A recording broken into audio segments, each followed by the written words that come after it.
Hello everyone, I am Ishika Singhal. We have come up with consequences of First War of Independence Part 2. I have deleted the previous video because the audio quality in it was not at all good.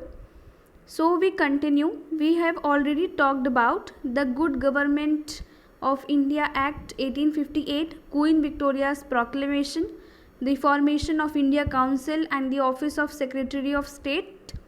Now we continue with the results of revolt of 1857. So we talk about the end of Mughals and Peshwas. Mughal साम्राज्य के जो आखिरी राजा हुए वो हुए बहादुर शाह जफ़र.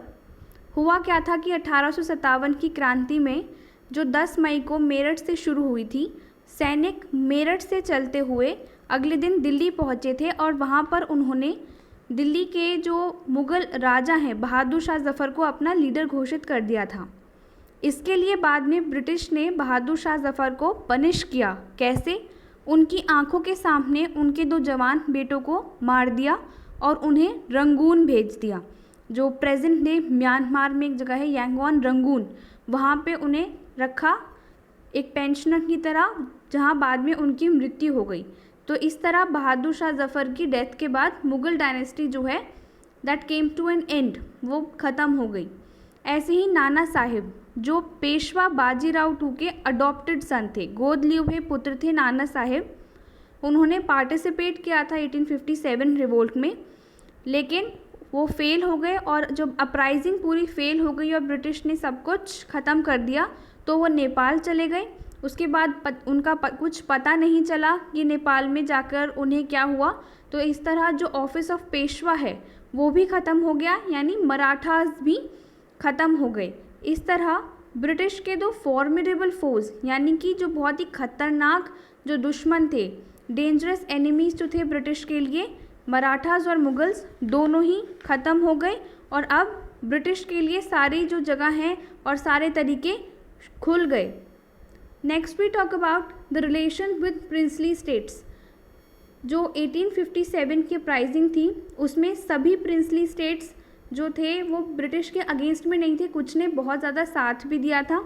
लेकिन अब British ने ये सोचा कि अब हमें राजाओं को और नाराज़ नहीं करना चाहिए, और इसलिए उन्होंने जो पॉलिसी ऑफ एनेक्सेशन थी और डॉक्ट्रिन ऑफ लैप्स दोनों को ही ख़त्म कर दिया. यानी कि अब वो बचे हुए जो राजा हैं उनके राज्यों को छीनेंगे नहीं उनसे. और डॉक्ट्रिन ऑफ लैप्स जो हमने पढ़ा था कि जिसमें गोद लिए हुए पुत्र को वो लोग लीगली रिकग्नाइज नहीं करते थे एज राजा, जिसकी वजह से रानी लक्ष्मीबाई फेमस हैं because her adopted son was not recognised as a legal heir. तो वो सब पॉलिसीज़ अब ब्रिटिश ने बंद कर दी.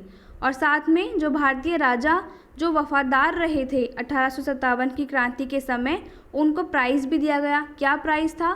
कि that their right to adopt heirs would be respected, कि जो भी राजा वफादार रहे उनके गोद लिए हुए पुत्र को या गोद लिए हुए उत्तराधिकारी को स्वीकृति दे दी जाएगी. यानी कि अगर गोद लिया हुआ बच्चा भी है तो उसे सिंहासन पर बैठने की इजाज़त दे देंगे ब्रिटिश, और हटाएंगे नहीं, अपने कब्ज़े में नहीं लेंगे उस राज्य का जो भी सिंहासन है. And also in 1876 queen Victoria ने टाइटल लिया एम्प्रेस ऑफ इंडिया, यानी पूरे भारत की रानी का टाइटल लिया. और इसमें जो भारतीय राजा थे वो अपनी मर्जी से जूनियर पार्टनर्स या एजेंट्स बन गए. बहुत ही खुशी वो जूनियर पार्टनर्स ब्रिटिश रूल के बनने को तैयार हो गए. तो यहाँ पे एक बात समझने वाली है कि जो भारतीय राजा थे specially 19th century, they had small kingdoms and also they were very weak. Plus उन्होंने एक यूनाइटेड फ्रंट भी नहीं रखा ब्रिटिश के सामने, और जिन्होंने रखा भी तो वो हार गए. जैसे एंग्लो मराठा वॉर हुई, एंग्लो सिख वॉर हुई, तो उसमें हमने देखा कि इंडियन फोर्सेस ने लड़ाई की ब्रिटिश के साथ, लेकिन the British had superior weapons, they had superior ideas. तो वो चीज़ से वो लोग जीत गए हैं. Next we talk about the policy of divide and rule.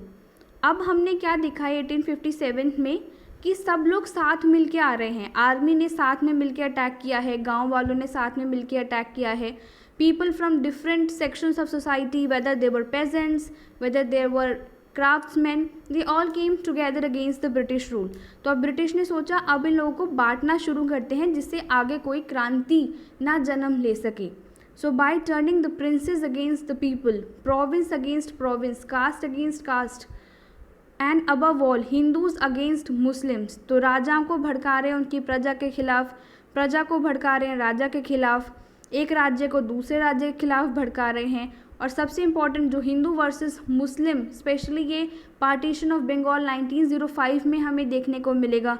तो this is very very important कि यहाँ पे उन्होंने ये क्यों शुरू की है. 1857 के रिजल्ट में हम क्यों पढ़ रहे हैं इस चीज़ को, क्योंकि यहाँ पर उन्हें एक मोटिव है उनका ब्रिटिश का कि आगे यूनाइटेड फ्रंट ना रख सके, इंडियन मासेस एकजुट ना होके उन पे अटैक कर सकें.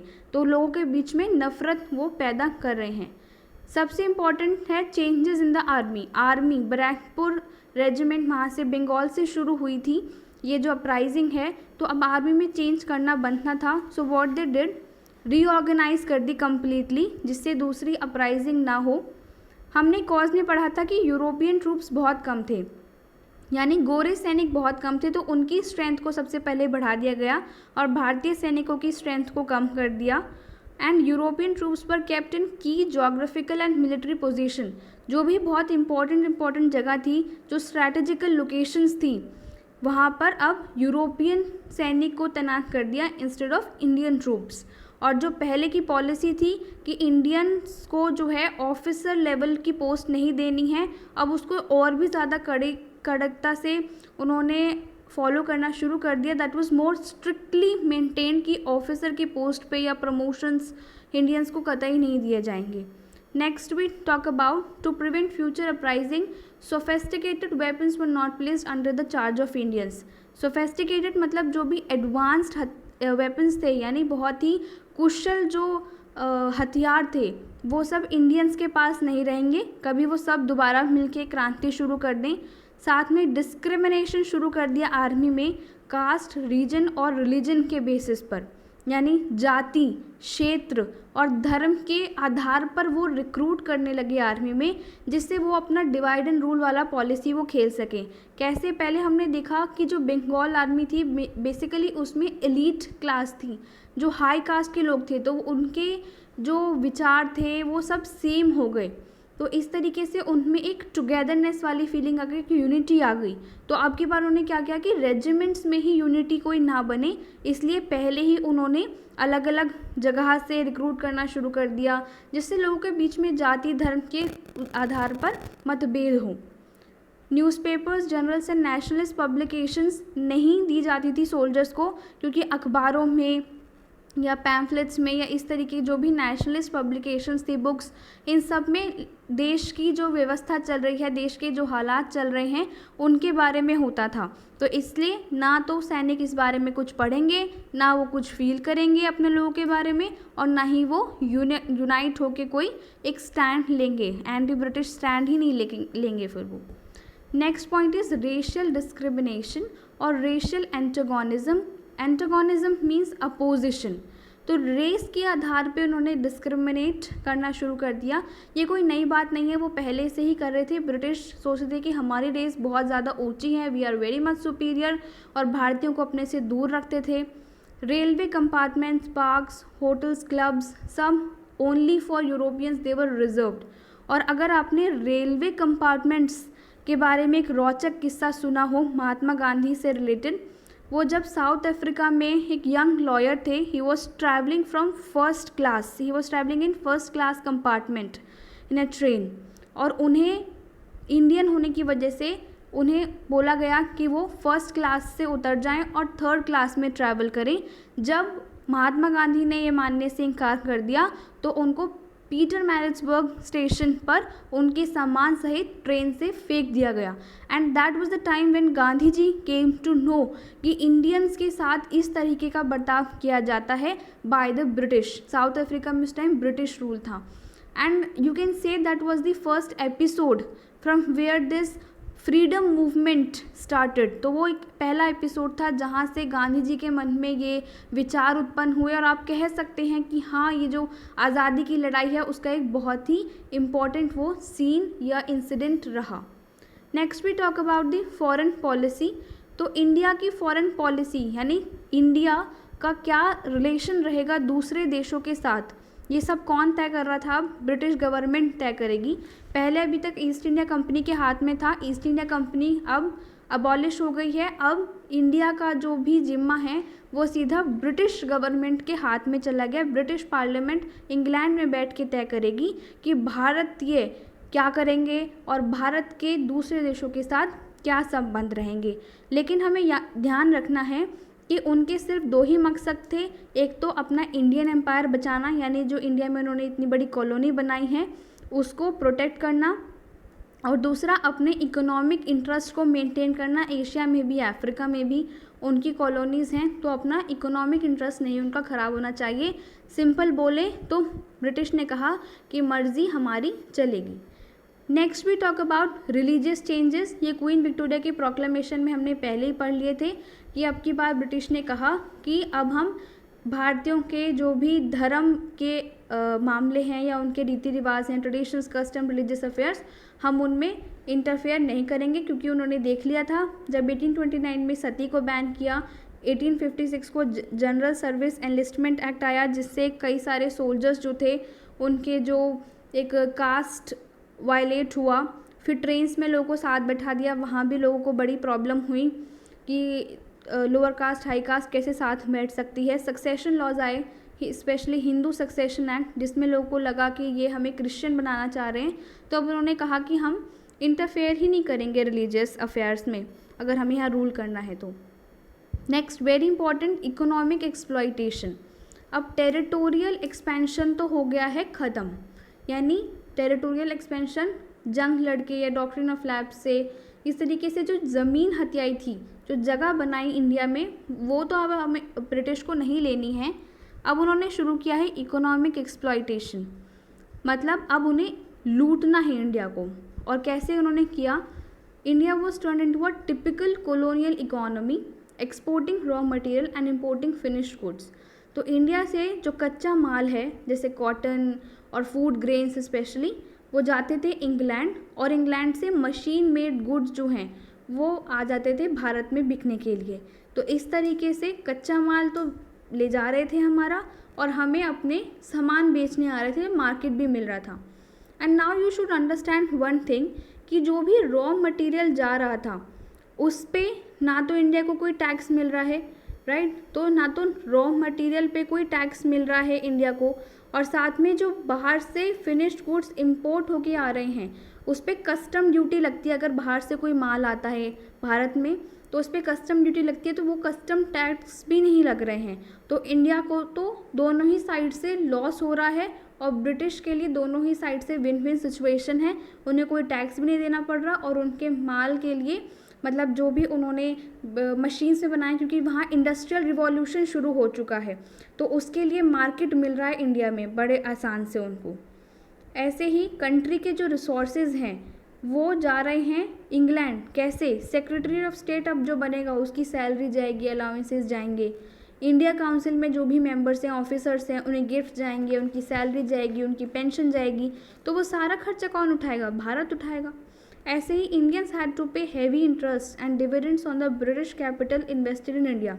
तो जो ब्रिटिश में, जो ब्रिटेन में जो इंडस्ट्रियलिस्ट थे या कैपिटलिस्ट क्लास थी जिसके पास पैसा था, वो अपना पैसा इन्वेस्ट कर रहे थे इंडिया में। जैसे कौन से प्रोजेक्ट्स थे, जैसे रेलवेज़ के प्रोजेक्ट्स या plantations, coal mines, jute mills, shipping etcetera. तो भारत में पैसा इन्वेस्ट किया और उसके बदले उन्हें बहुत अच्छे रिटर्न्स, इंटरेस्ट भी मिल रहा था इंडिया से। अब यहाँ पर एक बहुत अच्छी समझने वाली बात है कि जैसे रेलवेज़ में पैसा इन्वेस्ट हो रहा था तो गारंटीड 5% रिटर्न उन्हें मिल रहा था। आज के टाइम में गोल्ड पे भी नहीं मिलता 5%, approx I think 5% 6% mutual funds में मिलता है, लेकिन उस टाइम पे उन्हें 5% फिक्स्ड रिटर्न मिल रहा है अपनी इन्वेस्टमेंट में। अगर मान लो रेलवेज़ भी बन रही है, आप कहेंगे कि इंडिया को तो फ़ायदा है कि इंडिया में रेलवेज़ बन रही है, लेकिन क्या वो रेलवे जो बन रही है वो भारतीयों के लिए बन रही है? बिल्कुल नहीं। वो तो ब्रिटिश का अपना उसमें इंटरेस्ट है, क्योंकि उन्हें सामान जो है वो एक जगह से दूसरी जगह पर लेके जाना है। अपने ट्रूप्स जो हैं, सैनिक जो हैं, एक जगह से दूसरी जगह पे लेके जाने हैं। तो ये ब्रिटिश अपने फ़ायदे के लिए चीज़ें बना रही है। पैसा आ रहा है कहाँ से? इंग्लैंड से, इन्वेस्टमेंट के रूप में, और जो उस पर इंटरेस्ट पे कर रही है वो कर रही है इंडिया। तो ब्रिटिश का दो फिर से फ़ायदा। अब आप कहेंगे प्लांटेशंस, अगेन उसमें यूरोपियन प्लांटर्स का फ़ायदा था। कोल माइंस, इंडियंस के पास तो उस टाइम इंडस्ट्रीज़ थी नहीं उतनी, तो वो कोल माइंस का क्या करेंगे? अगेन वहाँ पे भी ब्रिटिश का ही सारा जो है फ़ायदा हो रहा था। Next and last but not the least, very important, rise of nationalism. This is very very important point कि 1857 की क्रांति में कुछ फेलियर्स भी हुए, दो इट फेल्ड। हम रीजंस आगे पढ़ेंगे कि क्यों फेल हुई, लेकिन उसने क्या किया, एक फाउंडेशन तैयार कर दी आगे के नेशनल मूवमेंट के लिए। जो लोगों ने सैक्रिफाइस किए वो एक सोर्स ऑफ इंस्पिरेशन बन गए आगे की जनता के लिए। जो भी हीरोइक स्ट्रगल हुआ उससे लोग अब सीख जाएंगे कि उन्हें ब्रिटिश के साथ निभाना नहीं है बल्कि लड़ना है, जूझना है। तो एक नेशनलिज्म वाली जो फीलिंग है, यानी राष्ट्रीयता वाली, कि लोग अब साथ में आना शुरू करेंगे। एक जो कंसेप्ट है नेशन का कि Bharat as a country, India ऐसा कंट्री वाला जो नोशन है वो अब आना शुरू होगा, और वो 1857 की क्रांति का एक सबसे बड़ा कंट्रीब्यूशन है। So this was all for this video. Thank you.